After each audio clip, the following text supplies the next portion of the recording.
With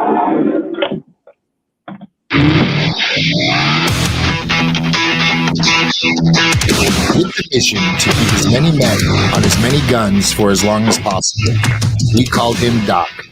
Welcome to Combat Vet Vision. And now your host, Aaron Chief Siebert. Hey, welcome to Combat Vet Vision. Hey, this is a chance where I get to tell my story, or our veterans get to tell their stories, or sponsor supporters, volunteers get to tell their story about why they're supporting combat vets. This platform is usually focused on the PTSD Foundation of America and Warrior Built, but there's plenty of awesome organizations out there doing some incredible things. I happen to be at Warrior Built Studios today, which is really great to get a chance to be here. And what I have, Beckett is online with me. He's going to be telling his story. He's the chapter manager for Phoenix, new chapter manager. I look forward to hearing his story. He's my boss as well through the PTSD Foundation of America. He's currently in Texas doing some stuff and actually seeing a graduation for one of the guys that are down there. So, hey, Beckett, thanks a lot for being here. How you doing? I'm doing really good, Chief. Thank you for having me today. I appreciate it. I appreciate you making time. Hey, I appreciate it for you making time. I mean, your time's been bounced all over. 11:15 turned out to be, what is it, like 1:15 out there in Texas.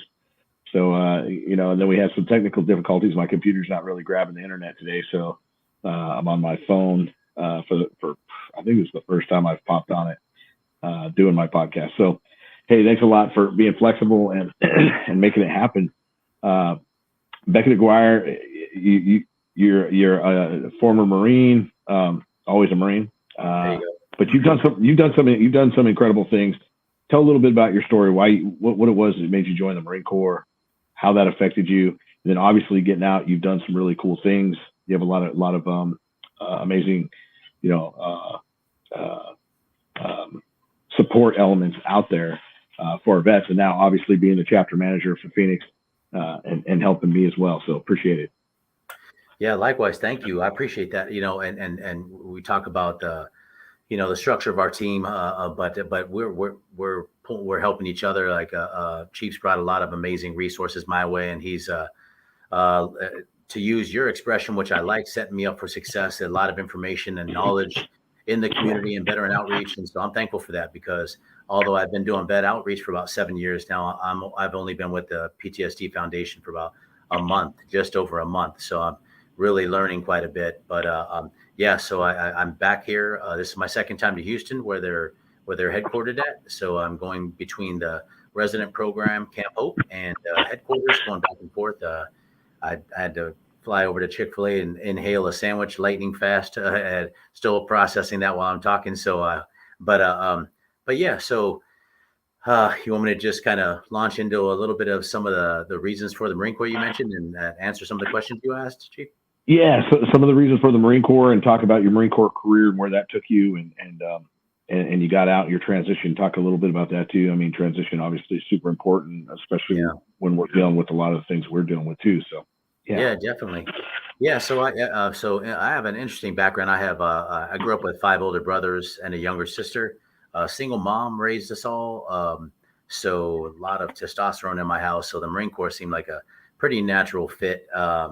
There was a lot of aggression in the home that I grew up in. There was a lot of dysfunction in the family that I grew up in. So I didn't have, it wasn't like a lot of people will tell a story. Hey, it was a tradition in my family. I had an uncle that served. I had a father that served. There was nothing like that. I ran into a friend of mine that was during my senior year in high school, and I had no clue what I was going to do once I finished high school. I had no idea, no intention of going anywhere. And he happened to be on the waiting to go to boot camp. So he was on the DEP program. So he was waiting to go to MEPS, waiting to go to boot camp. And I just thought, let me talk to him a little bit about what he's doing. And so my motivation, it's not really based on a lot of historical things. Like I said, I happened to run into the right guy at the right time. Oddly enough, both of us were skipping class at the time. So I guess that's kind of a perfect Marine Corps story, or skipping class. That's how we meet. But I'm thankful. So I just want to mention first and foremost, I'm a man of God. I'm a man of faith, and faith is what drives me in everything I do. I owe my life. The reason why I'm here talking to you right now, Chief, is because of God's grace. And so I didn't know it at that time, but He was basically kind of steering me. He was holding me up in His hand. He was putting me into the path of certain people to shape my life in a way that I wasn't even aware of at the time. They mentioned that expression, hindsight is 2020. Well, that really applies to my life, because I can look back now and see almost like dots on a timeline where God intervened in my life and really saved me from myself, more or less. So yeah, my buddy was going in. He showed me the recruiting poster, force recon guy coming out of the water, fully geared up, assault weapon. He had all of his stuff on, and I'm like, whatever that guy's doing is what I want to do, whatever that challenge is, because being the youngest out of six boys, I did not have a lot of confidence. I was a very on the the outside surface. I projected an image of strength and toughness. We grew up kind of fending for ourselves in a very low income area. We grew up in government housing, and so you have to learn how to defend yourself pretty quick. And so that's how I grew up. So on the outside, people thought I was a tough kid that wouldn't back down from anybody. Internally, I was pretty terrified of things. I had no confidence. I had no direction. It was a very wild type of childhood. And so the Marine Corps appealed to me. I felt like, whatever that is, it seems to be a brotherhood, a family of sorts. That's what the way the recruiter told me. And that's the one thing that was exactly right. So that's what interested me in the Marine Corps. Signed up. I actually had to delay my entrance in because I had gotten into some trouble. So my buddy ended up going to boot camp before I did. He was a little pissed about that. I don't think he was too happy about us not going on the buddy plan that we were supposed to do, but still worked out perfectly since I wanted to be like the guy on the poster. So, of course, I went infantry, was looking at trying to apply for a sniper school as well. But I ended up doing okay on my test. So I got chosen to be a tow gunner, anti-tank tow missile man. And so I was an 0352. I was infantry, and my specialty was tow missiles, firing anti-tank missiles, wire-guided missiles at the time. So I did that. I was active duty from 87 to 91, and then I was in more of a reserve type of position from 91 to 95. While I was active, I did the first Gulf War. Saddam invaded Kuwait in August of 90. And so my unit was stationed over in 29 Palms. I was with Tow Company, 3rd Tank Battalion, 1st Marine Division. So we were part of the Marine Expeditionary Brigade. So our claim to fame was we could be pretty much anywhere in the world as needed in a week's time. And that's it. And true to the word, I came back to the base after a weekend of just a regular 2-day liberty. And they locked us down, basically told us, hey, we're not going anywhere. There was something happening over in the Middle East. A guy in Iraq invaded this small little neighboring country called Kuwait, which none of us had ever even heard of, I don't think, at the time. So, and then sure enough, 6 days later, we were in country. We offloaded everything in Saudi Arabia, and and I got to experience what combat was like. So that was pretty. We were there for the duration, so just shy of 9 months. Got to experience some things. Some of the things were I've talked with Chief about this before. Like when you're in combat, it's kind of it's an interesting thing. There's a lot of difficult things to deal with, but there's also, it's a moment where you're tested like you'll never be tested in any other point in your life as far as your physical well-being. And so there are times where that combat, that challenge of being in combat in a live or die type of situation, it does keep you pretty sharp. It keeps you on edge. And so I got to experience some things, both good and bad. Like I said, when I got back, I probably had just shy of a year left of active duty, and I finished that up and went straight back home. So that was the end of 91, beginning of 92, and I didn't think much of it. I had a lot of issues, Chief, growing up. Like I said, dysfunctional family, a lot of anger issues, a lot of just things that were solved with in my household. No one taught us how to use words. So it was more of a, violence solved everything. Might is right kind of thing. And so I took that attitude into the Marine Corps, and the Marine Corps pretty much they use that to let me excel at my job, which I did. I was able to harness that energy and be a good Marine, a hard charging Marine. Maybe a little bit of a chip on the shoulder, so I had to be, I had to maybe told twice or three times to do something, but I loved my MOS. I loved my job. And, but I just didn't realize how that wasn't the way to do things, especially being angry all the time, but trying to yield and serve God and be a good Christ follower. Those two things don't mix very well.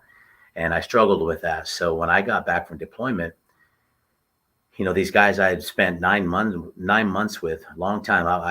We were all kind of living on top of each other. We're living out of a Humvee.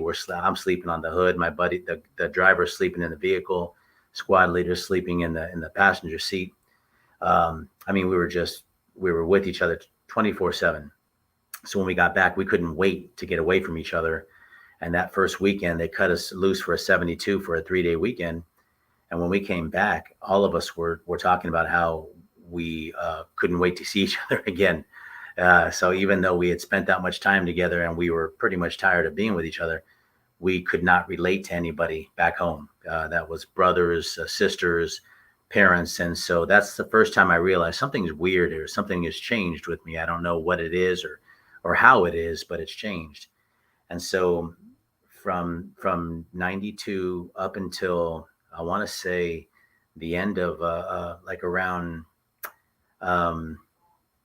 maybe 2009, roughly, something like that, a very long time, I struggled, Chief. I didn't, I got into some legal problems. I was really going back to my roots. I was relying on alcohol to solve a lot of my problems. I was self-medicating and just using that as a reason to kind of just get numb, to not deal with reality.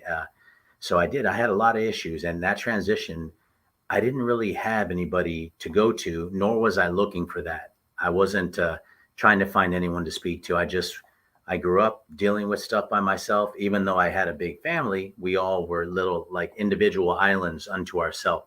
My older brothers were protective of me, but at the same time, they did their own thing. We all did. We more or less kind of self-taught ourselves. All my brothers were all different now. Our personalities are different. Our direction in life is different. There are some believers in my family. There are some that are not at all. So I just went back to what I knew, which was just relying on myself. So for a period of 15 to 20 years, I struggled. I had those first few years back, I woke up in the middle of the night. I had a 9mm Glock pistol at the time. It was the only weapon that I had after I got out of the Marine Corps. And I would catch myself sleepwalking.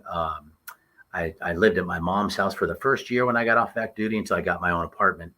And I caught myself clearing rooms outside of my mom's house, kind of just walking around her house, just securing the area, checking the perimeter. And it got a little scary because I was more or less half asleep while I was doing that. And I would come to while I was outside, or there are other times where drinking to a point of where I was blacking out. And that was happening where I was at social events, at parties, at places with my friends, and it just wasn't a good time, but I stuff that I was pretty embarrassed and ashamed of back then, but I talk about it now because it also lets people know it is okay to talk about that. I think as men, we suppress that, and when we get around other people, like you tell people your past, and you're showing your cards, you're showing your weakness. And that's what I thought for a long time. Don't be weak. Don't show any weakness. Don't talk about your personal life, because you give people too much information about yourself. And that was what I thought, but I've come to realize it's the opposite now. So So what helped me, Chief, is that after seeing this nurse practitioner, she was my primary care physician, my PCP at the VA there in Phoenix, the VA hospital. After telling her for years and years, like she would check with me, "Are you okay?" "I'm fine. I'm fine." I wasn't fine. I wasn't sleeping. Every relationship I ever had was broken. I wasn't communicating with family. I just was, it was peaks and valleys. When I was on, I felt great. I was having a good time, having fun with people. And when I was down, I was angry. I was isolating. I was getting into trouble. And so I just, whatever, I don't know what it was, but she asked me one time, how are you doing in general? And I actually answered her honestly, for once. And this was probably about 2008, 2009, around that time. I just told her, I'm not really doing that hot. I'm not sleeping well. And I'm confused about how my life is in general. And so that little admission of honesty, me opening up and just answering her questions, like just a couple sentences of truthfulness, opened the door to healing for me. So that led me to the Jade Opal, which is a mental health clinic at the Phoenix VA hospital. That in turn led me to, I tried to do some group counseling, but I wasn't doing well in that. So I did some individual counseling, and I had never done that at all in my entire life. And thankfully, God blessed me with a Vietnam veteran that was my counselor, that had gotten his social work degree. And he was he was the aha moment for me. He was the one that gave me permission to talk about not just my physical injuries, but my mental health problems too. And he didn't just tap into things that I had experienced during the Marine Corps. He started asking me questions about my childhood, about my family structure and things like that. And so if I didn't have that person come into my life at that time, I don't know what would have happened. I might not even be walking this earth at this moment. So that was a very cool experience. So so that happened, and it seems like God just started setting dominoes up in front of me after that. A few years later, I was introduced to the combat trauma healing groups through my church. Well, let me back up for a second. Because I learned about that, I learned about some disability resources through the VA, which I tapped into. Qualifying for that allowed me to learn about the vocational rehabilitation program, or VOC rehab for short. It allowed me to go back and finish my schooling. I hadn't graduated from high school, Chief, when I was younger. I never dropped out of school, but I hadn't graduated. And that was always, I always felt like a strong sense of failure because of that. So when I got out of the Marine Corps, I had the GI Bill, the old GI Bill where you paid $100 every month. And then you got, I think it was the equivalence of $12,000 in the early days. It's a lot better now. So you young veterans out there, take advantage of that, because it's a lot higher than that now. So, and thankfully too. But I used that GI Bill for 10 years, and I accumulated a decent amount of credits, but I had nothing to show for it. Not even an associate's degree, no bachelor's, no anything. Well, once I qualified for the disability stuff through the VA, I qualified for VOC rehab, which was a huge blessing. So that allowed me to go back to school. I was able to get my associates through a community college, and then transferred to the Arizona State University. I got my bachelor's degree through them. So I always tell my friends and family, like, I don't have a high school diploma, but I got a college degree. So I'm thankful for that. It's a strange little way it's a backdoor way of doing it, but hey, that's how Marines do it. So we always do it backwards in the most difficult way possible. So yeah, that's been a blessing in my life. So when I was finishing school, I met a pastor at the church I belonged to who told me about a combat trauma healing group that was on the campus of the church.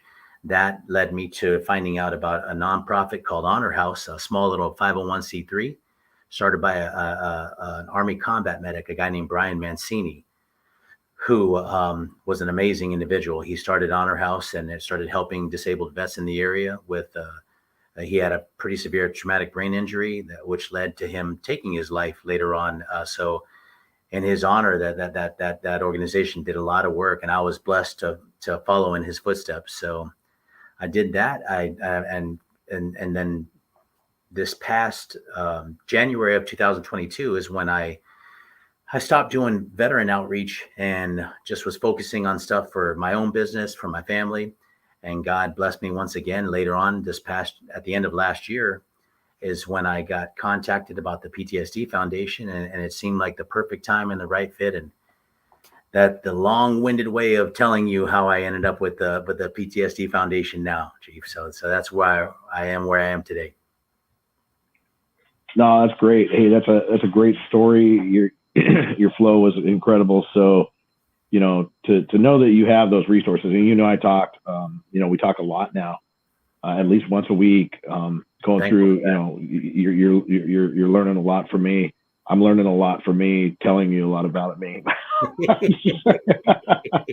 Yeah, I get to learn a lot of. Like you say, hey, that's enough of me. Now you tell me what you think about me now. So, so when I'm trying to navigate a lot of these things, it reminds me of how many resources that we do have together, or we have at our disposal, that we kind of don't always put on the front side. It's like, do you have this resource? And you're like, well, oh, I kind of do. I forgot about this, or it kind of comes into play. And so for you to kind of grasp onto me, it's like really an awesome to have you as on the team. And sometimes I don't get to reflect enough on some of the things that are going on, but you get to grasp some of that. And by doing that, I get these aha moments. It helps me lay out some plans in my mind just by talking to you. So that's a whole different deal.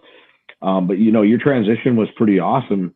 And then for you to finally get to this point where you're with the PTSD Foundation of America, and because you already work with the other program, these programs are just force multipliers to everything that's going on, to helping our combat vets, to helping the families, to being better with God.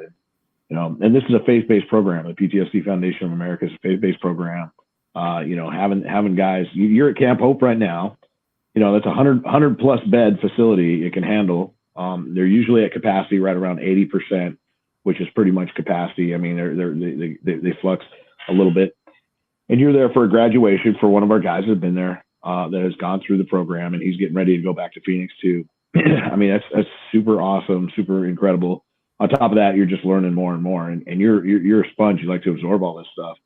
So, talk about what it feels like to be already, kind of armored up with all this former relationships. And you talk to me about it. You're like, hey, I got, some housing possibility helps. You got drug and alcohol rehab, all these different things that you're already linked up with, that you already are going around saying, hey, I'm with the PTSD Foundation of America.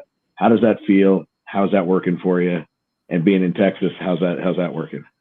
Yeah, great questions, Chief. And you're right. Like I'm in the arena that we work in, it can be challenging at times because there can be a lot of headbutting going on, and there can be sometimes people, hey, that some people don't like to share their toys, so to speak. Hey, I am in this arena and I do this, fill in the blank. I'm the one that knows equine therapy. I'm the one that knows adaptive sports. I'm the one that knows the disability process. I'm the one that knows housing, and thankfully, by the grace of God, and you'll hear me honor and glorify God constantly, Chief. And that's, if I sound like a broken record, I am a broken record. I owe my life to God and Him, the blessings that He's shown on me, and I can't say that enough. And so that's why I'm so thankful when I got interviewed by the PTSD Foundation, because they told me we're not just faith-based, we're Christ-centered, and that meant a lot to me, because that whether you are a believer or not, what Christ did was serve others. That's what He came to earth to do, and that's important to focus on that. But yeah, talking with you, like speaking with you and every person that I've met with the organization, it's a good fit for me, because they were looking to fill the role in Phoenix for someone that was a combat veteran, knew the area, had some access to some resources, and I feel like it was a blessing both ways, because thankfully the nonprofit Honor House that I worked for, and I also spent almost a year with the Arizona Coalition for Military Families as well, and both of them allowed me to come in contact with federal, state, city, county programs, nonprofits, faith-based organizations, unit nationwide stuff. So I learned about equine therapy. I learned about alternative modalities. I joined Team Rubicon that does natural disaster relief. I'm now part of MVP, which is merging veterans and players, puts together combat vets with active and retired professional athletes. So those are all things that I do. This is where I see God's hand, because those are things that heal me. I do those things because they help me. That's part of my healing journey. But now I can bring those same resources to whatever organization I work for, which is the PTSD Foundation. And like you, Chief, like you and I come together, and instead of us butting heads like, hey, my resource is better than yours. No, and it's not a contest. It's like a cogs in a machine. We blend smoothly together. And whatever you know about, I will yield to you. Like, Chief, help me out with this. That arena. You let me know what I need to do and set me so I'm good to go, and vice versa. So it takes people that are willing to learn and to be a sponge, to use your term. And that's the same thing. So every single person, Ron, Youngblood, Logan with the PTSD Foundation, this person that's here that I'm coming to see his graduation, Austin, the gentlemen that are here, a lot of the people that are teaching me here on campus, that are mentors and that are leads, are previous residents and part of the program. So it's straight from the horse's mouth, and not one of the men here have been difficult. They're just all unconditional love, super kind people. They have backstories that'll break you down into tears. I mean, they literally will have you sobbing when you hear some of their stories. But it's also a story of redemption and triumph. That's some of these success stories of the men that have gone through the program. It lets me know that God put me in exactly the right spot, because all I want to do is help. It's kind of selfish because I'm here helping these people at Camp Hope right now, but honestly, they're pouring into me more than I'm pouring into them. Their stories strengthen me, and their honesty. It teaches me how to be honest. And the way they yield to others, it teaches me how to yield, humility, all those things. Like, so I'm thankful to be here. I'm thankful to be with these guys. There's not one person that's not willing to give you the shirt off their back if you ask for it. So that's the organization to me. It truly is faith-based and Christ-centered, because they're just all about serving people unconditionally. And it's amazing. Yeah, just to give the audience an idea that, this program that we're talking about, this is at Camp Hope. It's in Houston, Texas. We are the chapters outside of that. I consider us to be a pre-program to go into Camp Hope.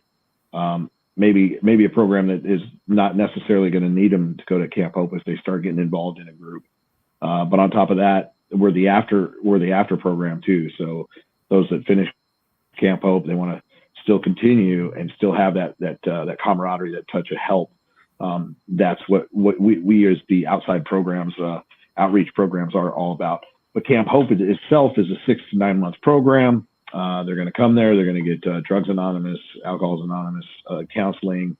It's actually got a clinical setting now. So they got the IOP program that's kicking off, and that's going to stretch out to our programs eventually, that IOP piece. And then that 6 to 9 months, nothing but working your program and really getting back on track. And a lot of these guys have came with the alcohol and drug problems, and we try to get them into a detox center right before. Immediately after the detox is over, we get them to Camp Hope so that they stay fresh and open-minded, and their medical situation is under control enough that Camp Hope can now work on them and keep them in a good light.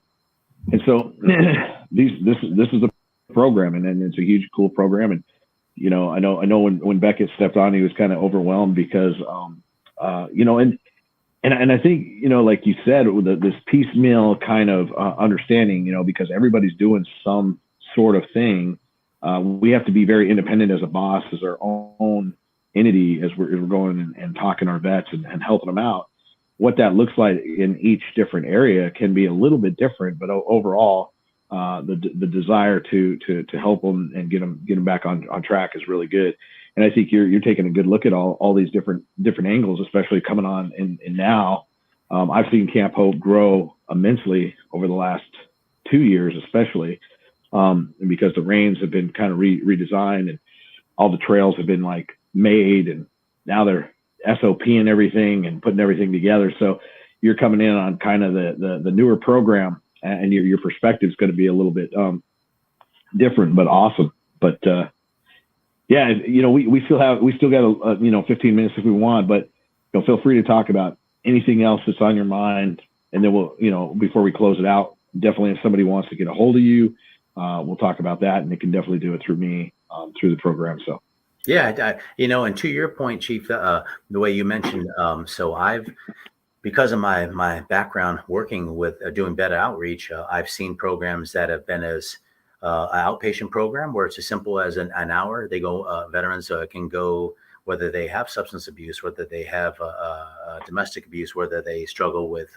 anger issues, or they have a post-traumatic stress, they have a traumatic brain injury, military sexual trauma. There's three things that are pretty big in the military community. Not even just combat veterans, but people in general.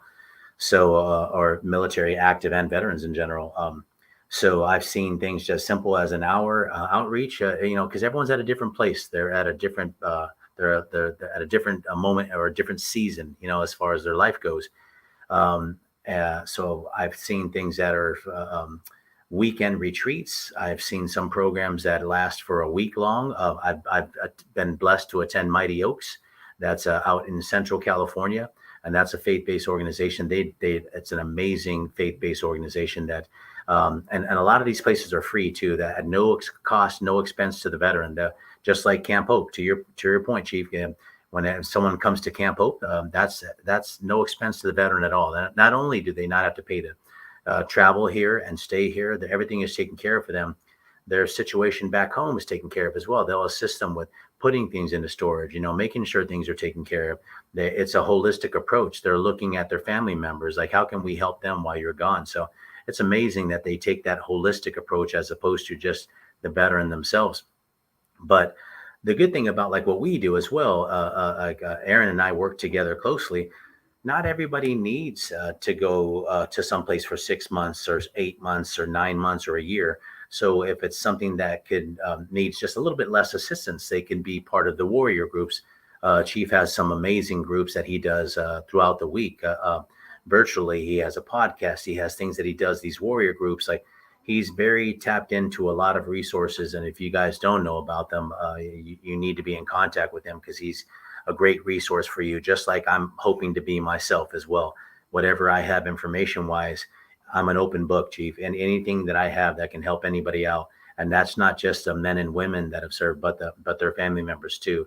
Whatever we can do, because you help a veteran, but they're struggling with that family structure, that family dynamic. Well, you got to work on that foundation and help out everything at home. Because if you help the veteran, but the problems that he's dealing with aren't taken care of at home, that could just be delaying the inevitable too. So it's a holistic approach, and that's what we've been able to do. Keep adding those resources for nonprofits or faith-based organizations or VA programs or state-funded programs or city programs. I mean, there's so many of them that it goes on and on and on, more or less. So, but yeah, there's a lot of things that's available. If when people are isolating, you can't learn about any of them if you're keeping to yourself. So if you are listening to this and you're thinking, well, if you're thinking that it's not for you, get that thought out of your head, because you need to be reaching out. You need to be in communication with people.